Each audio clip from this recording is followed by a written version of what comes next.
Hello, ladies and gentlemen. Welcome back to the Smoke Breaks podcast. This is the second installment or second episode.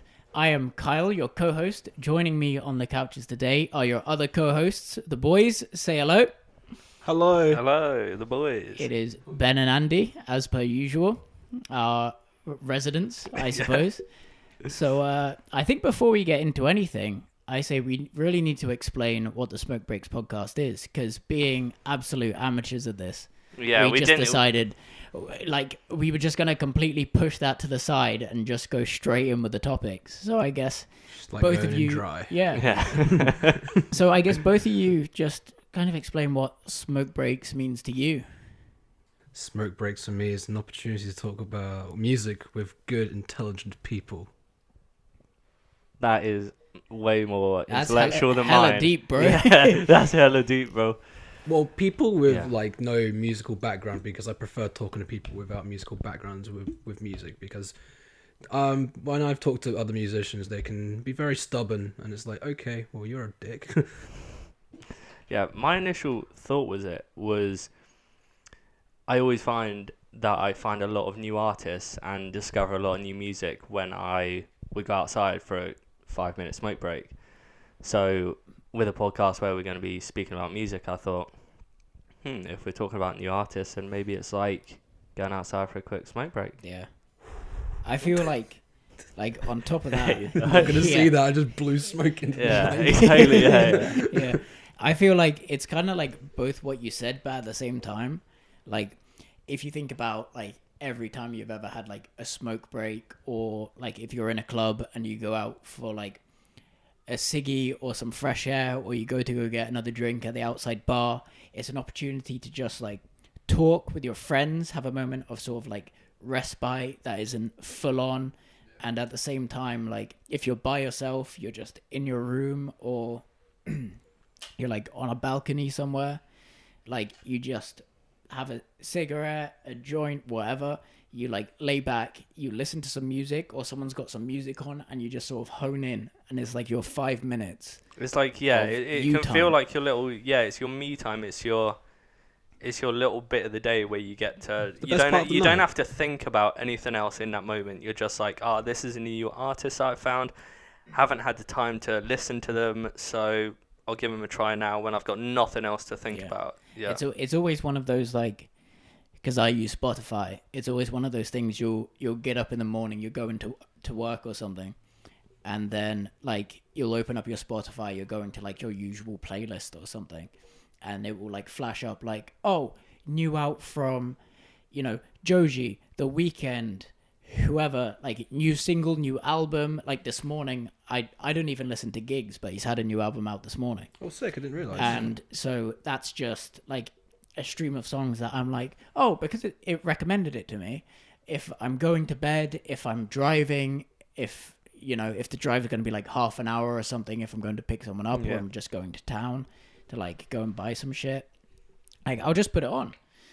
And like I think it's one of those things where like if that comes up at like 10:30, it's a Saturday, or even like you've gone out, like you can't get to sleep, you're just going to put some music in, and it comes up like, oh, here's this entire new album of an artist that you might like, and there you go, and you're just there, you're laid back, it's your you time, and you can just sort of go through that. So I guess on that topic, what have you boys been listening to this week? Well, I have a playlist called Tutski, which is obviously a reference to Wolf of Wall Street, of that Matthew McConaughey scene. I don't know why. it just felt right. But I've just added a few new songs to it, and I'd say like there's 2 songs that you guys could probably know of that I've been just hearing on the radio and being like, yeah, that slaps. The first one might come as a surprise. It's the new Wes Nelson Hardy Capri song. Oh, I have heard a couple people talking about it. I haven't heard that. It's actually really good. Wes Nelson is a very talented vocalist and bar spitter, I might say. Yeah. You wouldn't think it, because Wasteman from Love Island. Yeah.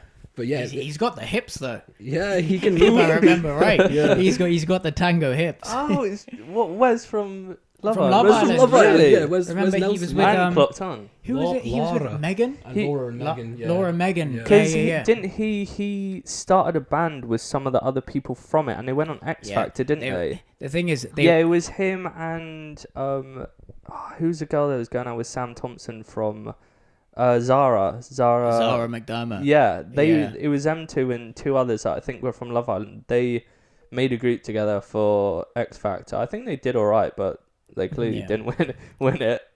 So I think they went off in their own separate ways. Because I think they're trying to be like a Chris and Kem, like trying to get into the charts. Like even though they did one song, they got to like 13th in the UK, like top 40.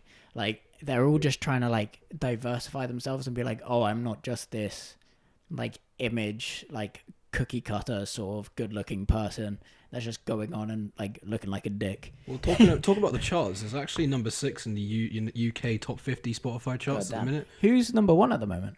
Ariana Grande with Positions. Oh, you I'm know not- what? not a fan of I it. haven't heard it, but I think we were looking at it today, Ben, and it's globally it's number 1. Well, when she released it last week or 2 weeks ago, I think every single song on that album was in the charts of the UK charts. Like, remember when Justin Bieber released Purpose? Every Yeah. single song was in that. It's the same with like Ed Sheeran, where it's just like or the weekend you go onto it and it's just like 14 out of the 15 of After Hours is in like the Billboard top 50. Yeah, well, going on to the second song, I don't know if me and Carl have discussed this a few times, but I don't know if Carl was a fan. The Really Love Song by KSI and Craig David and Digital Farm Animals. I actually quite like it. I think it's really good. Like I really I'm going to be it. slightly biased because I am a KSI fan.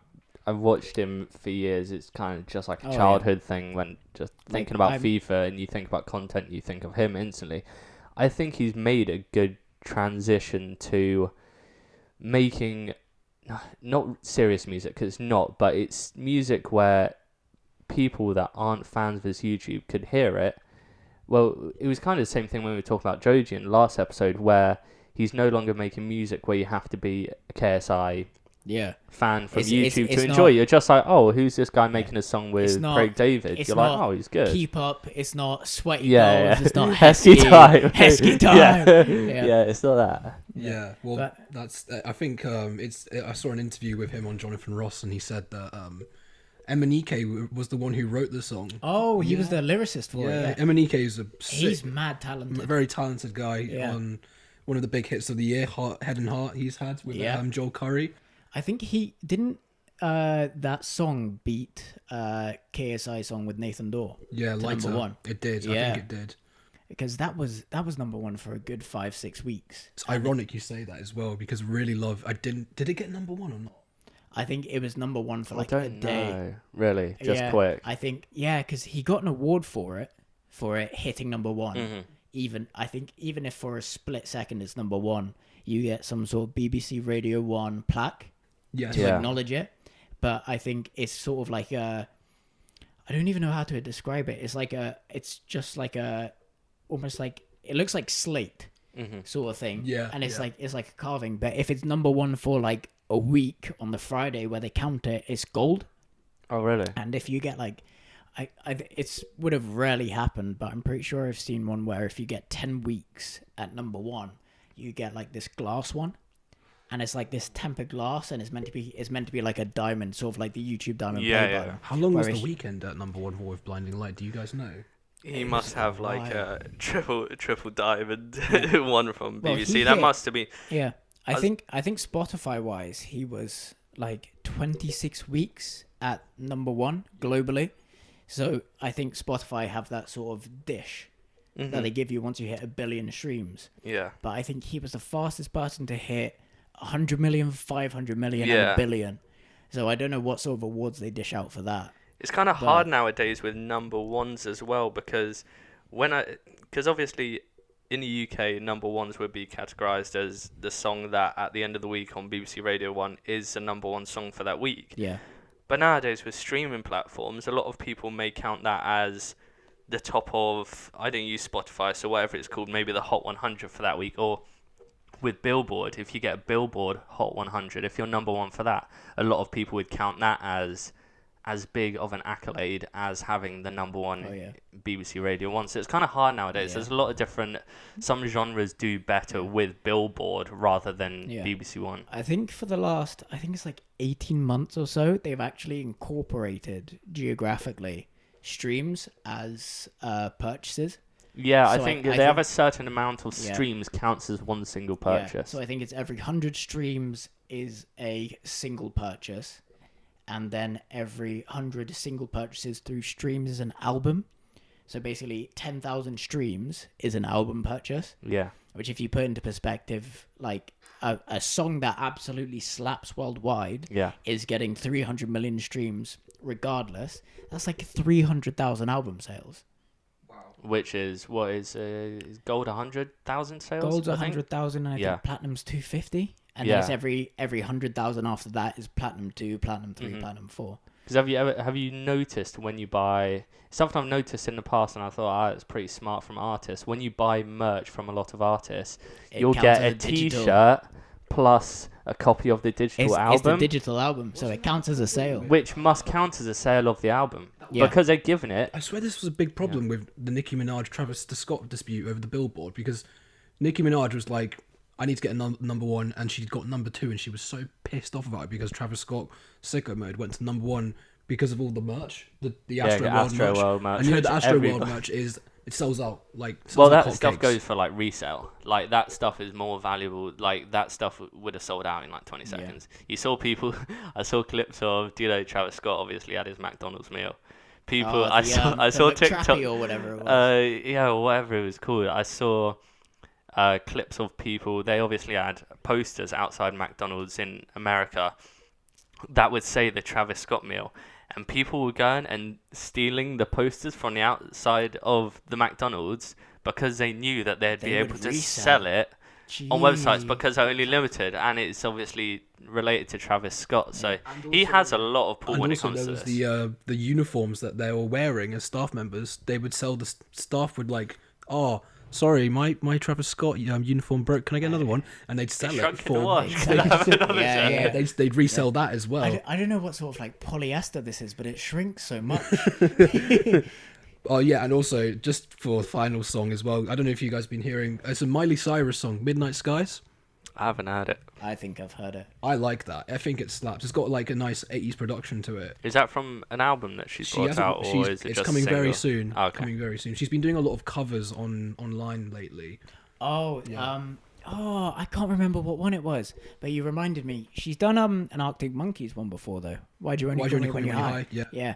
Personally, I think she butchered that because I haven't listened to her covers. Her trying to do the like proper like ballad sort of Adele Beyonce power notes is not what that song is about. It's about being drunk at like 4 a.m. like going to your like friends with benefits or your ex and being like, hey yo, you still up? Like literally. And it's like you're so out of it, you can't really put words together in a way you can project like that. Like I think that's what that whole album was, wasn't it? AM, or it was called AM. Yeah. The early hours. AM. Of the A lot of it is about going to clubs, going to pubs with your mates, because it is from an era where they weren't necessarily as worldwide as they are now. So they still had those. They still had those more relatable stories in their songs of just going to pubs and getting absolutely messed up. He called it chip shop rock and roll. That's what he said. You can't write songs like that anymore as well. But the thing is, we obviously know them from being from the UK, and that we know that they're huge in the UK. Mm-hmm. Like they're probably the biggest indie band. They put Sheffield on the map. Yep, they did. Really, yeah. Got to love Sheffield. Yeah. Alex Turner. But is there any songs that you guys have been, Go ahead, Ben. slapping with this week? I've had, because we mentioned him last week when speaking about Joji. I've been listening to the new Omar Apollo album. Oh, really? Yeah, Apollonio. It's pretty good, but it's weird because the same with the Joji album. I feel like it tails off as you go through the songs. Like, I'm not going to go through the whole album, but the first, the song I'm Amazing, that is a really good... It's a typical what you expect from Omar. It's kind of boppy. He's got, like, an uplifting voice, a really nice beat. He has a song with Kali Uchis on it, which is it's sadly extremely short. I think it's like Didn't she 2 collaborate? Is that minutes and change or she's the something one who like that? collaborated with Tyler, isn't it? Yeah, on what was that See You song Again. called? See You Again. Yeah. Yeah. So I've been really enjoying that, and I think like everybody else, I've been listening to Fleetwood Mac again because of Fleetwood the Mac. TikTok, the TikTok. Cranberry Juice Dreams? TikTok. Dreams. Yeah, I of mean, course. it's Yeah, in just my, going through their I've just added it to the essentials. playlists. Yeah. God, he has made them so much money from that TikTok. Oh yeah. Have you seen that TikTok? I Andrew? saw it. Yeah. Cranberry So- juice. I think as well the shares in the company that make that specific Yeah, what's it? juice, Ocean. Ocean Spray. Yeah. Yeah.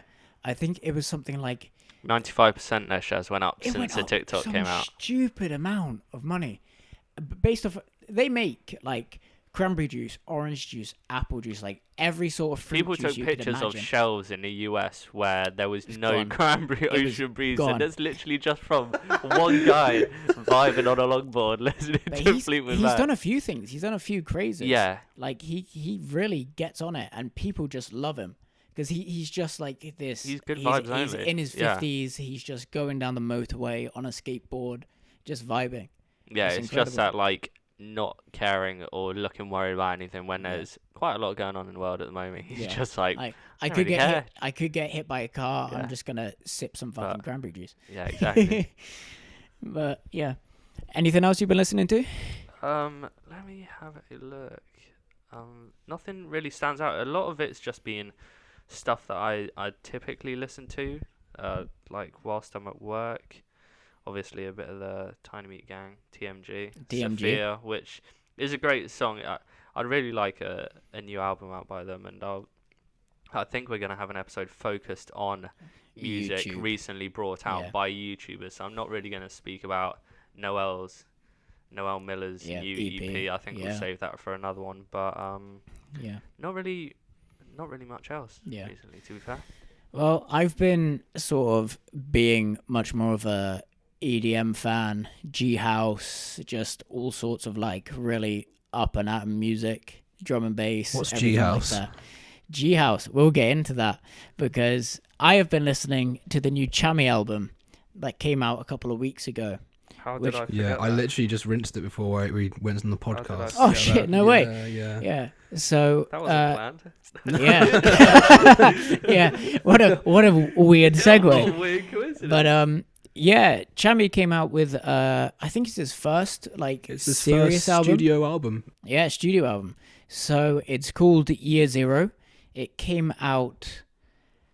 Oh, it was 2 weeks ago. I don't Couple know of the weeks ago, specific yeah. date. Mid-October. That's It around wasn't about even. that. It was late October. Was it? 20. When Man U played Chelsea. 20 Was it that day that? Yeah, came that out? day. It was the came day out. after. 23rd of October. Nah, because we were listening to it 22nd. 23rd. What? Oh, I must have been listening to it at like midnight then. before. Yeah, waiting up. Um, like, come on. Yeah, but he came out with a new album. Knowing his history, I'd say it's not a weird transition, but it's almost like a really smooth transition into a much more sort of viral vibe. If you get me. Sure. It's more palatable, which Yeah. which I think dumbs it down slightly. It makes it sound a bit like, oh, it's just mainstream music. It's not. I think it's you can keep going with it, but I think it's I'm not one who's massively into EDM. I think I'm probably the one who's least into it out of the three of us. But Is there any Listen- EDM that you do listen to that comes to the top of your head? I watch the Tomorrowland after movie videos, and I listen to whatever's included on that. But there's not many artists where I could say I listen to them quite often. But from Carl and Andy telling me about this new Tchami album coming out, I was like, oh, okay, I remember him from years ago, seeing his remixes on YouTube, which I think is how a lot of people initially got into him. The first remix he ever released was a remix of the Janet Jackson song. We Go Deep, I think it is called. Oh, Go Deep, I think he called it, but yeah, that went viral on is that SoundCloud We in Go Deep. 2013, 2015, no, 2014, I think, around Yeah. about that I year. think he came out with a good few remixes in 2014. He did one Yeah. of a Skrillex song as well. Take You There? Was Yes, it? he did. Yeah. Jack U because that I think that's the first one I ever heard of him, and obviously like 2012 to 2014 was sort of the era of Skrillex. So like, just being at school, everyone just being like, "Hey, this is dubstep. It's in like it's like that," because that's what it was at the time. And it was just one of those things where like I was thinking up, oh, let's see who like remixes this stuff. I want to see where people take this like alien sound, because that's what like so many people used to call it. Like teachers, parents would be like, this is just noise. And I was like, how do people take this and remix it into something that might be more palatable to like a bigger audience? And Which that's I think is what he's done with this album. I'll let you go back to it. But that was my point, that I was doing 5 laps to get to. But Yeah. Go on, continue. But Tchami'S had quite a big influence on some of the sub house genres. He is probably the guy who invented Future House, and Future House. There were two guys. It was himself and Oliver Heldens. yeah, When Gecko got released, everyone was like, "What is this sound? How have you managed to make something so interesting, like sound wise, on a house beat?" so foreign but just resonating with such a big audience, because that slapped. It was Gecko, it was Can't Stop as well. It was just that sort of deep bass as the undertone, which was never really used before. It's the synthesizers they use are called FM synths, which stands for frequency modulated, which probably makes sense if you're thinking about sounds that are very like chaotic and altered. Yeah. But he's also kind of designed his own 2 subgenres on the house scene, which is Future House and G House, which you mentioned before, and which stands for Gangster House. Yeah. Crazy. So I think the first experience with Gangster House would have been both Tchami in terms of his sound, but also Marla, who I think we're going to talk about a lot in terms of Tchami and Marla's kind of partnership throughout their career as they've progressed, because they were extremely, extremely underground in Paris. Like, obviously, because they had such a specific sound, they weren't really getting many plays in a lot of places that were really just pop music. As you said, Gecko, things like that. People were looking at completely different countries for EDM sounds, let alone like the Paris suburbs, like anywhere like that. And so I think the first one that Prophecy is their first collaboration. Prophecy, yeah. But I think the first one that I heard would have been Notorious by Marla, and it samples Notorious B.I.G. and it's basically just his lyrics. I didn't know that. Yeah. That's mad. Yeah. So it's just the Notorious B.I.G. just saying it's the Notorious. So it spells it out in the song, and then it just drops into this heavy, deep bass, and that's just the entire thing. And it's basically just a couple lines of, I'm not sure if it's from a song or if it is just a sample of maybe something that didn't make an album. But it just progresses into this sort of like, because what's the other one they do? Revolt. I remember me and Kyle in the summer of like 2017, 2018, we were fucking with Summer 99. Oh, Summer 99. Every single pre's would be like, "Yeah, we're about to leave. Just play Summer 99." Yeah, I think we were just chilling at a mate's house, and he has like this Pitbull speaker, which is probably like so basic, like half the height of a car. I'd say, yeah, and it's shaped like a pit bull. It's bright, shiny, glossy red, and it's shaped like literally well, Pitbull. Like, yeah, Mr. Worldwide. Give Cameron a shout out. Yeah. And Andy had just done like his first year at uni doing music, and he just came back. We were all just chilling, and then suddenly you just heard this thump and like some screeching, and we just turned around like, "What the heck is this?" And he was like, "Oh, is this not your vibe?" And we were like, "No. Turn it the fuck up!" Oh my god! Yeah, every priest, probably every single priest since then we've played that song. But they've done a couple collaborations together, Marla and Tchami, The Serum. They also did an EP together, which was called No Redemption. No Redemption. Is that their collaboration name? No Redemption. Because they went on tour with that. I think it was called the No Redemption Tour, but they were kind of their own entities, as in Tchami and Marla, the No Redemption Tour. But they've also done, going on to, because we're forgetting to mention that Tchami'S is actually originally from Paris, is it? Paris, He's yeah. from Paris, and he's even come up with his own designer brand with three other French DJs. Obviously Marla, Mercer, and DJ Snake, and it's a designer brand called Pardon my French. Yeah. And they obviously it's very expensive because it's designer gear, and it's all sold out on their website. Because I was looking at it the other day. I think it's like €65 for a hat. Like Really? it's stupid, and it's literally, it just says "Pardon my French" and it's got a couple like roses. Yeah, but Like that it's so simple, but it's so good because when you have DJ Snake on it, who's obviously come out with Taki Taki, which recently blew up like across the US, especially. You have Marla, who's doing his own thing. He's probably the most underground out of all of them.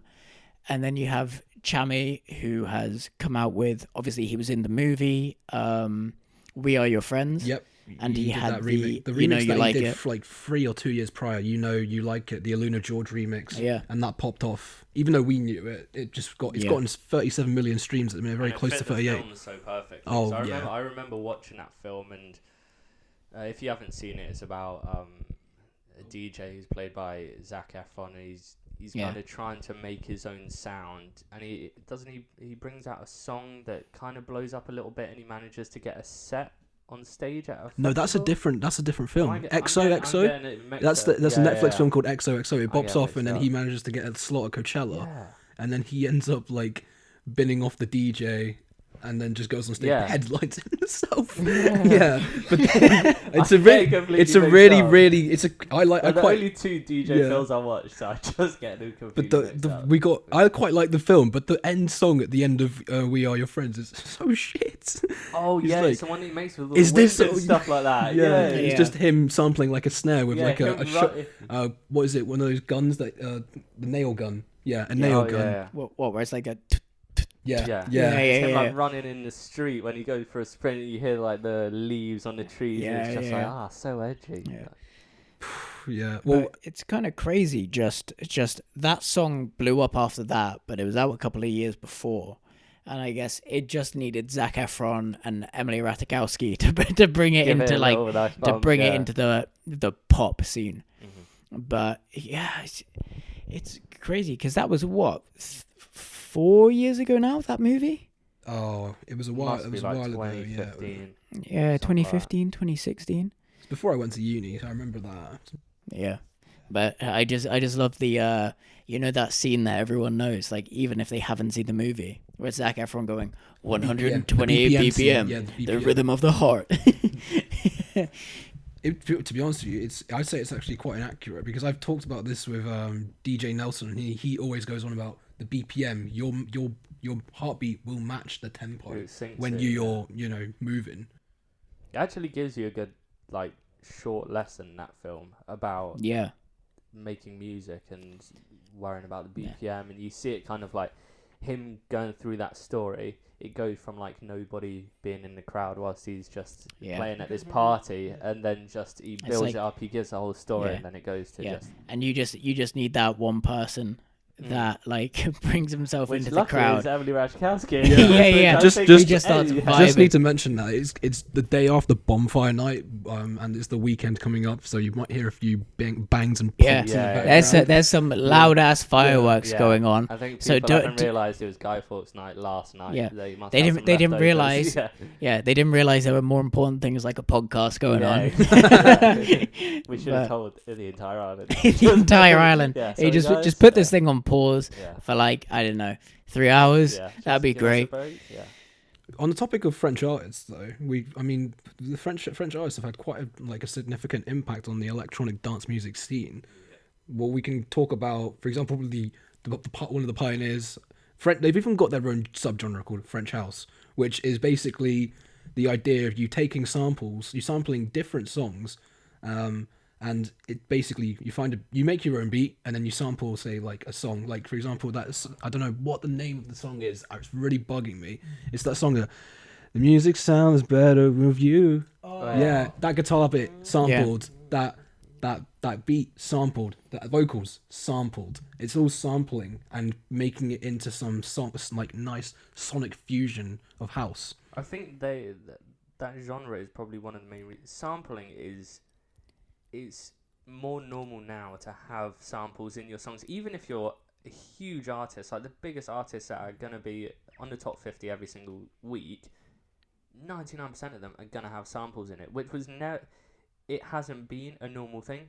Yeah. I think it's something that through dance music, French electronic artists has become a bit more of a norm, especially with them partnering up, making songs with bigger artists. Yeah. You gonna put the song on? I'm not gonna put it on, but just because I know it's gonna eat Andy up inside throughout the whole thing, it's a song by Stardust. Yes, that's right. Music sounds better with you. Stardust, yeah.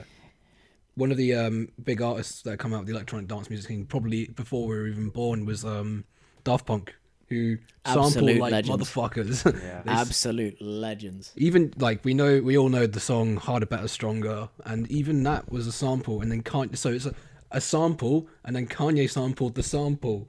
Yeah. That's how mad the sampling, yeah. like how sampling's got now.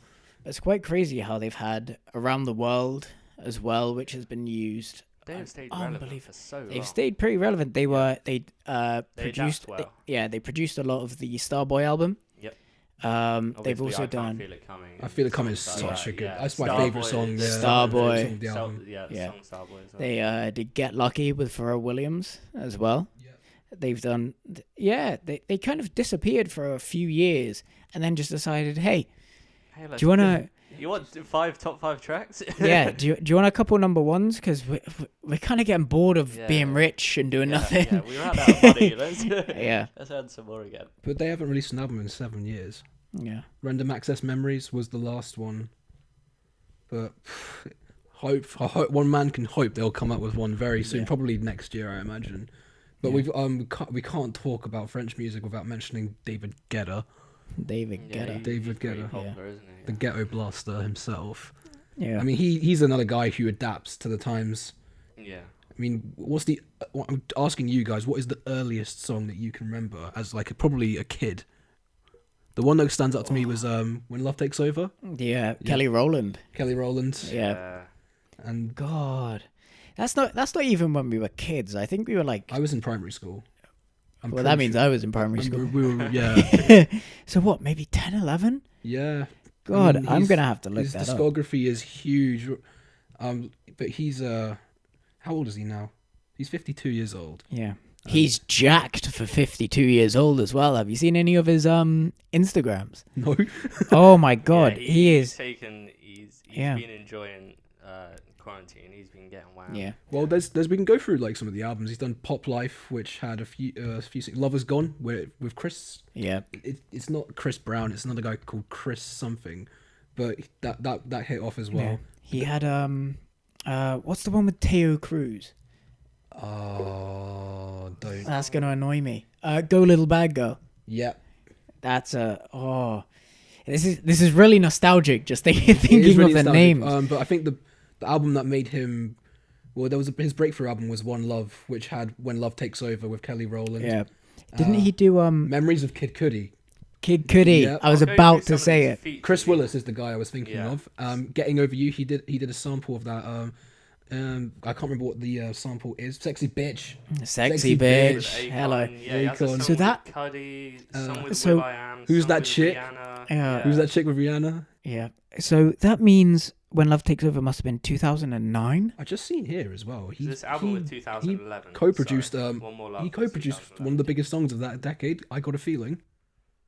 With Black Eyed Peas. The Black Eyed Peas. He co-produced Jesus. this, yeah, He and was then busy, like. and then obviously he's just very consistent. He did another album called Nothing But the Beat, which had Titanium.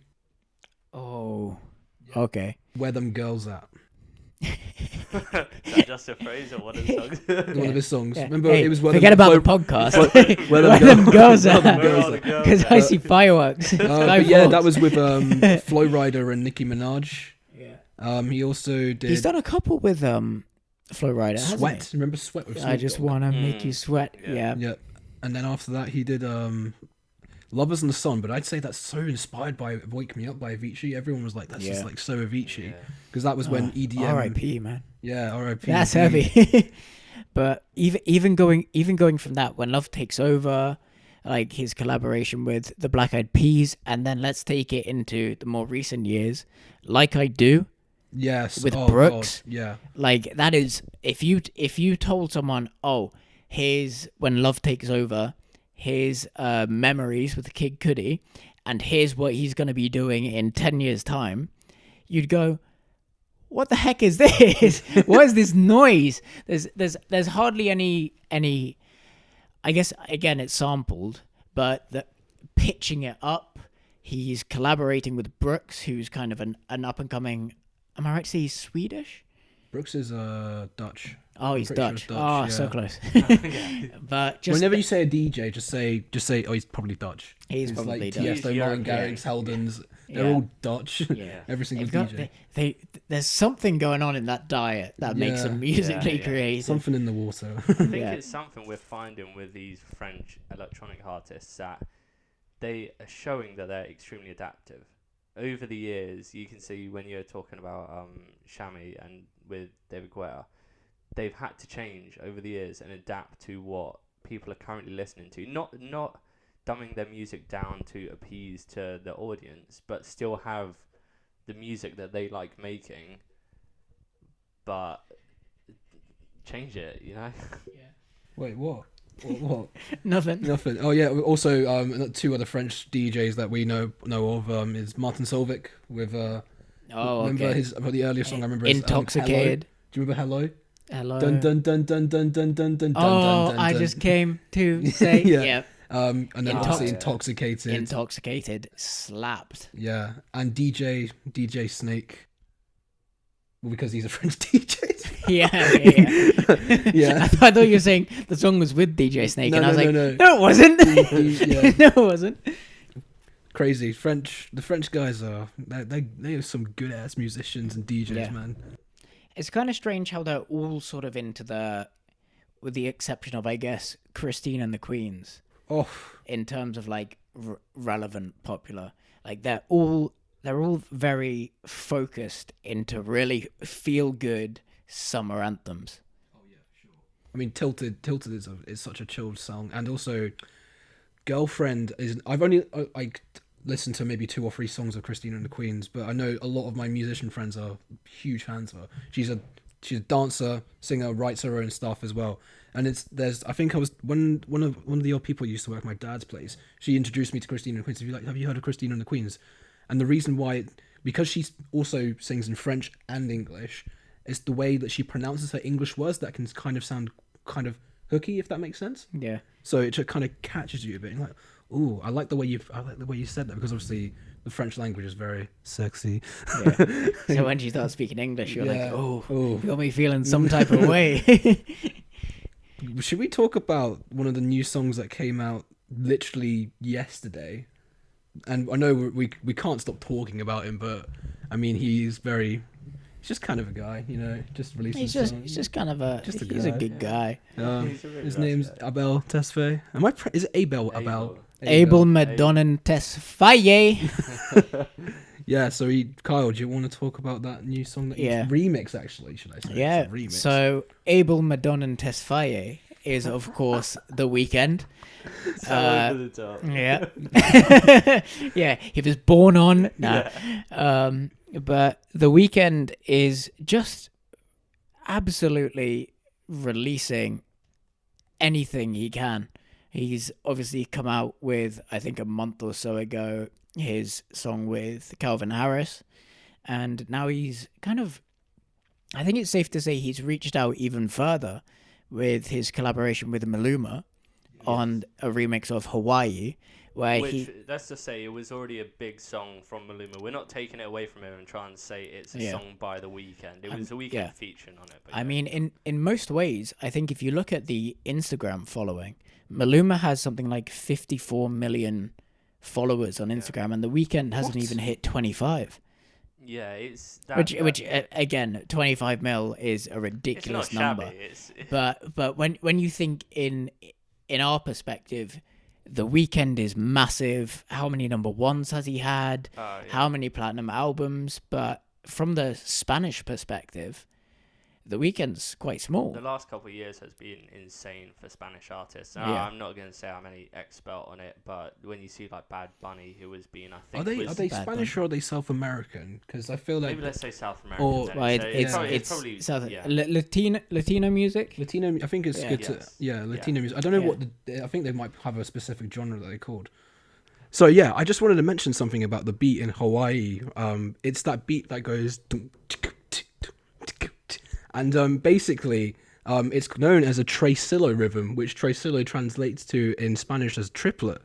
But its roots date back to Africa, and during that time period, when Africans immigrated to the Caribbean, it's had quite a formidable influence on the Caribbean scene and the Latino scene, and probably some early songs that you guys would probably know of, like Gasolino by Daddy Yankee, and that song by Shauna Paul.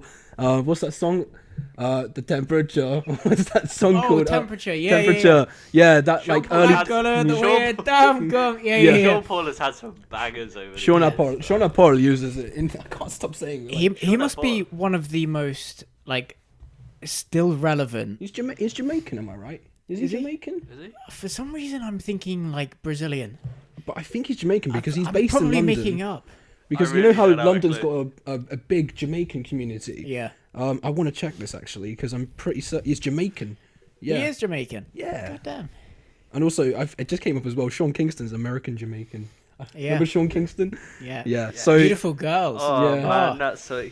He went away after that. He really didn't do anything. He did that. what was this? Eeny Meeny with Justin Bieber. Somebody go 911. Shot it, fire burning. Yeah. But during the 2010s decade, a lot of the songs have adopted the tresillo rhythm, and you probably wouldn't even think it. Just that rhythm itself.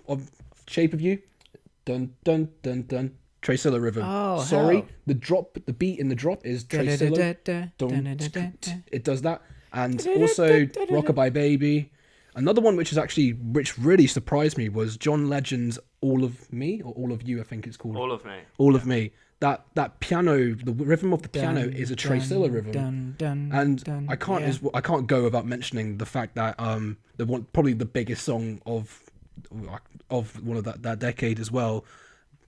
Daddy Yankee and whoever Justin Bieber remixed it. The Despacito has the tresillo rhythm, and it's completely dominated the pop scene. So I just wanted to put that out there because I found that very interesting, and it's also, like you said, it's got the Latino music is very inspired by the tresillo rhythm. Even One Dance by Drake has that tresillo rhythm. Yeah. Drake has been inspired by tresillo, as you saying, and that kind of Jamaican Caribbean Controller. Yeah, tresillo rhythm. Exactly. It's something he's featured on quite a lot of albums now. They call him the culture vulture though because he's always got his fingers in one culture. He's done it a lot with the UK. He likes it with grime. He does it with what else has he done? Trap music, obviously. The Toronto scene. Because he had it with that. What was his song? Did he have gigs on it? KMT. Yeah, the one because he took that. Well, reportedly stole it off of XXX Tentacion. The flow. That's the what flow. I heard, It is pretty uncanny. It came out not long after it. So Triple X was fuming about that as well. He probably went on Drake for that. Rest in peace as well. Yeah. Jesus. I guess there's nothing he can really do now, is there? But do you guys know of any stats at all about the Latino scene, which I can't put into perspective how huge it is. It's massive. Yeah. You look on the global charts on Spotify and you cannot find a Latino artist now as well. Bad Bunny. Yeah, Bad Bunny. I'm pretty sure I remember one stat that I saw. It might not be correct right now, but I think for 2020, I'm pretty sure Bad Bunny is in the top 5 artists on Spotify for the year, which is insane. Yeah. Because it may be bad of me, but I don't think I've listened to a Bad Bunny song. I don't think I have either as well. Is there any Bad Bunny songs that you know of that we could probably know of? You know what? I can imagine a verse in a song, but I can't think of what song it is. If you get what I mean. Yeah. I feel like it's a Cardi B song. I said I For like some it odd like reason. that. Yeah, I'm pretty sure it is, yeah. And then he just comes in like, oh yeah, pobrecillo. And then it's like, I said I like it. Yeah, I'm dead certain it is that song as well now. But for It's Bad Bunny and J Balvin. J Balvin. J Yeah, Balvin's that- another one that's stupidly huge. But I guess when you put into perspective, I think the population of South America is almost like 450 million people. yeah, So when you have, obviously Mexican, Argentinian, Peruvian, Chilean, like all of these music producers and creators, lyricists, you've already got a stupidly huge audience. And then you have America, which is probably the one place that every single artist wants to make it in. yeah. Because if Like- you can break the American audience, then Yeah. that's going to trickle down to Europe. It's going to Yeah. go over to Asia as well. It's Yeah. it's a center for it can. Bearing in mind as well, the language is mostly Spanish and Portuguese Yeah. as well. Yeah. And you've obviously got the Spanish population, the Portuguese population, and as well probably the Mexican and the Caribbean countries as well that you're influencing, which is a madness. Yeah. And on top of that, you've got the massive, like, Hispanic population within the US, which is going to be, like, whatever corner you go on to with the dense, diversity within the US, you're probably going to hear something where you hear that beat that you were talking about before and you sort of go, okay, what's this? Every time And we're then in you play Havana, it, you show every your friends. time we're in Yeah. Havana, you hear that Tracillo rhythm. Yeah. So It feels Havana... like it shouldn't be. Yeah. Yeah. Go on. say it. Havana, for context, is a club we have here in Jersey, and it's just one of those where reggaeton is just ubiquitous.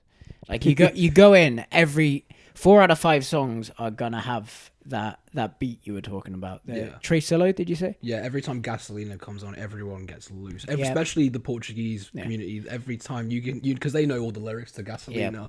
I think it sounds crazy, but I'm pretty sure I've been in there and they've had Gasolina on and they've taken it into Big Shack, Man's Not Hot. What? Yeah, because it's sort of got Top 10 anime crossovers. no, yeah, because it's got the boom, ba-dum, boom, boom, ba-dum, boom, boom, and then they put it into the skibbity pa pa, ba-dum, boom, boom, and it like I hate that it works, but it does actually work, That's some and good-ass like DJs, you know how it is. We're not really going anywhere, but so we're not going to be able to prove that if I've heard it or if I was just like way too many drinks in. But You can just yeah. guess the lyrics of Gasolina as well. You're just like, Body, body, gasolina.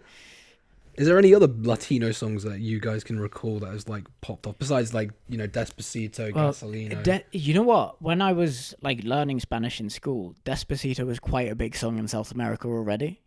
And I'm talking Really? like 4 or 5 years before. I'm fairly certain it was. What does Despacito It mean? was Carl? slowly. Slowly, right? I always So- forget that. I always forget that. Yeah. So I think the first lyric in Spanish is "Tú eres." Oh, I'm trying to think of it now. Kyle did Spanish GCSE. Yeah. Yeah. So Clearly I hasn't can't helped him think at of. all. I can't think. I can't think. What grade did you get? Yeah. I got an A, mate. Okay. You can sit down. But the translated, because it's a love song essentially, and the start to the lyrics is "You are the magnet and I'm the metal." Ooh, That's how it starts. And obviously, like you translate that, and you're sort of like, how the hell would you put that into? that puts a dirty image in my head though. Like, But then as soon as you put it into "Tú eres el imán y yo soy el metal," you're like, oh. Okay, I don't know what you said. I love it when you but- talk dirty, Carl. yeah.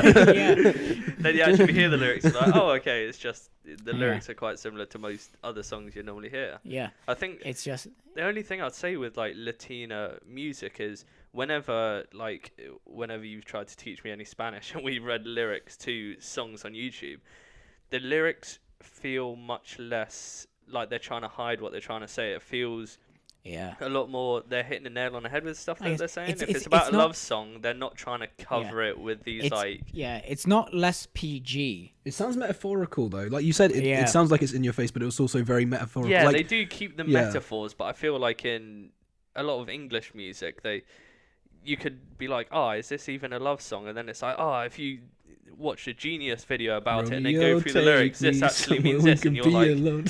what? Oh, that I know it's a really strange diversion, but that when me and Kyle did a few boat parties this year, and every time we played the remix of Love Story by Disco Lines, do you even like put your hand in up there like that? It completely popped off. I mean, you didn't realize how much you had people running from like every level of the boat, running down to the DJ area. We were just there like fist bumping, and everyone's like shuffling, cutting shapes. Like they're just, I don't know what it is. It's just. Yeah, but is that the TikTok one with the pushing? Yeah, yeah. The skateboard or whatever. Yeah. That song bangs, it's probably every single person on the boat sang along to that song, and then you play like another song and be like, okay, I'm going for a drink. Okay, yeah, I need a smoke break. Yeah, got him. So yeah, I mean, TikTok's another just stupid. Yeah. Save that for another episode. We've touched on it quite a lot. Yeah. I think it does need. I think TikTok could It needs to go much more in depth about it though, because there's so much. It's ridiculous how the influences out. Even like the last number one I can remember, Mood. Am I correct in saying by 2K? Why are you always in a mood? That was that 24K Golden. 24K Golden. Ian Dior. Yeah, Ian I think Dior, the first thing I saw on that, it was like obviously a TikTok. But it was this guy who was just like on a road by like some really nice like houses, and this girl was walking past, and he was like, "Hey, whatever song you're listening to right now, let me know what it is, and I will play it on the piano for you. Just play it for me once." And she was like, "Oh, 24K Golden, Mood." And she plays it once, and then he just starts doing like this classical piano rendition of it. And she's like, "Okay, here's my number." And I was like, if the piano of that sounds like good, just him just going like off on one of, oh, is this what it sounds like? Da da da da da da. I was like, okay, this must sound pretty good because I quite like the sound of that. And then it just goes off. And I think that's what escalated it. Because then all of a sudden I'm seeing like every Instagram influencer I follow, they've got it as like an Instagram music like thing. Yeah. And it just popped off. It's Max. I started listening to 24K Golden last year. He brought out an album called, well, it's 8 songs, 21 minutes, they're quite short, but it's called Dropped Out of College, which I heard some of his songs from a YouTuber I watched called Justin Escalona. He features some of his songs in his videos. So I heard him and I was a fan of him, but he wasn't really that big. I was just like, oh, this is quite a cool underground artist. He's clearly trying to pop off, but haven't had anything.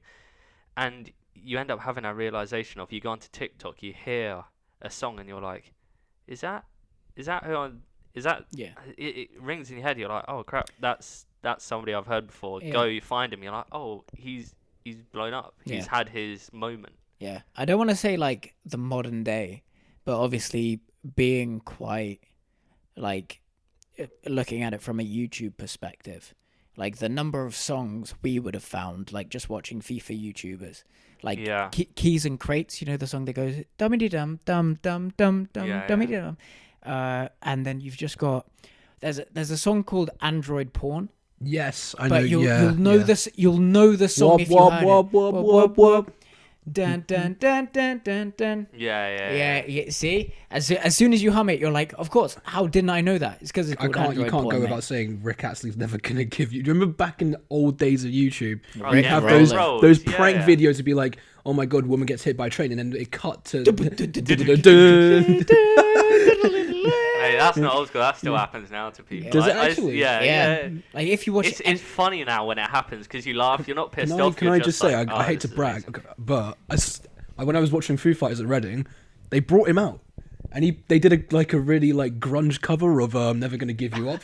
Like, so they basically sounds like a car. You just saw it. It sounded like. It sounded so good, and basically I remember they just started playing this song, and I was like, what the hell is this song? And they just zoomed in like on the projector, like on someone's cake, right? They're just like, oh, who's that? Someone's ass, and you just see this guy walking on the stage, and then everyone's like, oh, and you start hearing him go, there's no strangers to look, and you're like, oh, it's him. That's his that cake. Guy. It's Rick Astley's cake. yeah, the man's got bunda.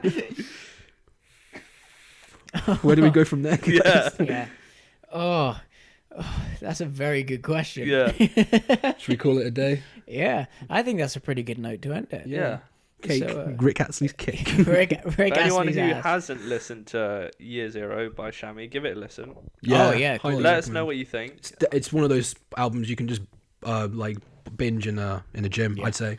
It's one of those things where, like, if you're tired in the morning, you can put it on. If you're going for a drive and you know it's a long drive, you can put it on. It's got loads of different vibes. It's all really feel good. If you're going out for drinks, like, if it's good weather wherever you are, put a couple of the songs on. If your friends haven't heard it, I can guarantee you they're gonna love Best songs on the album, would you say? The one. Praise featuring Gunna is, I like is my Praise. favourite. Praise. I really like Praise. It's I haven't really ever listened to much Gunna. I think I've heard him featured on other stuff. But I think he works really well on this. It's not too over the top. I think he's got slight auto tune on his voice, but it's not. Again, it doesn't take away from the song. It's nice fast beat. The drop isn't too crazy. It's just it goes through quite well. Yeah. Well, the Praise hit, would yeah, probably the be hit, the mine, hit yeah. song on there is "All on Me," with featuring Zoo. Yeah. That has been probably like the hit song that's come off it, and that, Yeah. wow, hit Yeah. hard. I'd say, like, I've kind of got it down to 3, probably. Like, not including Proud, because obviously you've said it, Ben. But I'd say Toxic Love. Yes, I'm quite a big fan of. The Light. It's just like The light is great. it's a calmer vibe, and then I'm probably not going to be able to pronounce it right, but Monseigneur. Monsignor. It almost It has is hard. yeah, it's It it's is it's a very heavy hard. vibe, which is why, like, Yeah. being an older fan of Tchami, it's got that sort of like, oh, I've done this calmer stuff, but here's a reminder of like a couple of Yeah. years ago sort of vibe. But it's the way it starts, because it's got like a jingle, and it almost reminds me of you know, the Christmas song where it's like dun dun dun dun dun dun dun dun dun Yeah. dun dun. Is that a Yeah. Christmas song? I feel like it is. It's sort of Christmassy. It gets Yeah. played at Christmas, and it's like Yeah, it in does get the- played at Yeah. Christmas. in one of the Yeah. adverts. Yeah. I do get what you mean. Yeah. with it, It is probably French. That's Yeah. what it's probably an homage to. We're just not educated enough to know Yeah. like classical music. Literally, the word is. I don't even know what the word means, but I think I could guess that's a French word.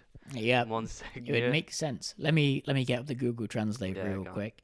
Let's go English to French. But, Monseigneur. What about you, Andy? Well, for the album, I For the think album. yeah, I'd probably say, well, I think Heartless is a good one to open on. Yeah, But I really like Born Again because it's got a Tech House vibe. yeah. It's a tech. That was out before the album. yeah, it wasn't was Monseigneur. But yeah, but I'd say Shine On as well, and Toxic Love, like you mentioned, that Toxic really Love. really hits I hard. like yeah. it. Yeah. Another So- one for me would be. Sorry, go on. Are you Yeah. gonna? So according to Google Translate, Monseigneur doesn't mean anything. So sorry guys. fell on his keyboard. I'm useless. Yeah. I was Well just gonna say Sweet Savage. I really do like Sweet it. It gives Savage, me yeah. a 80s synthy type of vibe. It feels like a song that could have came out in the 80s, and you would have been none the wiser. So yeah, I'm Yeah. a big fan of that The one. one song that I've seen that's kind of like been reflected quite a lot on social media in terms of what he's reposted on his stories is Ain't That Kind of Friend. Okay. Like it just seems like every day if someone's kind of like atting him and being like, "Oh my god, I love this album." That's the song they're sharing it on. Like That featuring Modesty. Modesty, yeah. But I feel like it's just an album that I could put on, like not care about what song's next because I know it's gonna be a really good song. Out of 10 to end it. Oh, well, it's his first album, and obviously being a big fanboy, I'm gonna rate it quite highly. Go for it. But Are we rating this out of all albums or as a dance? Just as your Just as, own yeah. opinion. I guess it's in terms of like what you've been listening to recently. Did it surprise you? Like, has it changed your perspective? Like Ben, as you said, It you, changed you, my perspective yeah, a lot. I think because it, you yeah, haven't it's- listened to like any I sort think of it vibe. surprised me. I think some of the songs maybe didn't hit me as much, like I didn't like as much as you guys might have. Yeah. But it was a really pleasant surprise for me. I'd give it like a maybe. Let's go for a nice little 8.18 recurring. 8.8. I gotta stick with my recurrings. So that's 8 1/9. Yeah. I thought it was really good. I think Yeah. it was a strong album. Yeah. All right. Is it me next? I mean, like the fact that Monseigneur, like it just reminds me not necessarily of Omega or Made in France or Summer 99 or Pigalle or anything like that, which are in like, if you haven't heard the songs before and someone played it to you, you'd be like, what the fuck are you on? Like, what drugs, what like what alcohol are you sipping on? But I think it's a really good like pathway. You can see how he's kind of gone from Rain on Me with Lady Gaga. Yeah, he produced a lot of that album. So Tchami was one of the co-producers on Rain on Me, which for some reason we forgot to mention. We just didn't mention. So it was Burns and Blood Pop and Tchami and of course Lady Gaga and Ariana Grande. But I saw an interview with Burns and he was talking about like what I was talking about the French house influences. He basically converts weird sounds and just fucks with them, and that's that weird sort of like piano thing or the guitar thing. Yeah. I think it's not even a guitar. It's a piano. Yeah, I think Tchami even calls it Lucky Miracles. He'll literally just start like slapping on a keyboard like notes that work together, and then every now and then he'll just get like a da da da da da, and he'll go, "Oh, that sounded kind of good. Let's see what I can do with that," and just pitch it. Because that's the thing as a big artist, you can really experiment with it because you know what notes. Yeah. Are like you kind of have like groups of notes that work together. If you're going to do this style of song and this style of song, you know that some are going to work together, and you just experiment until you kind of you could literally take like one of us who can't sing, and then just get one of us to. What are you trying to say, man? I got the voice of an angel. but then just get one of us to literally like headbutt a keyboard, and they would somehow produce a track out of it. Yeah, that's a number one. And I think just like. I don't know how long it took him to produce this album. Like he had Omega, like 2 or 3 years, I reckon. Yeah, he had Omega come out earlier in the year, which wasn't featured on the album, but that was another really good song that I loved. Actually, I think Omega came out last year. Yeah, last year. But I think that was what's the artist? Ibranovsky, yeah. And then I just think like he's just, in terms of the way his music's moving, as well as his sort of like homage to his older stuff, and of course the collaborations he's going to have in the future with Marla, because they're not just going to have the No Redemption tour. There's gonna be another one. Like they are best friends. But we'll never see Marla's face because he wears that bloody ski mask. Yeah, the ski mask. But I'm gonna give it an 8.5.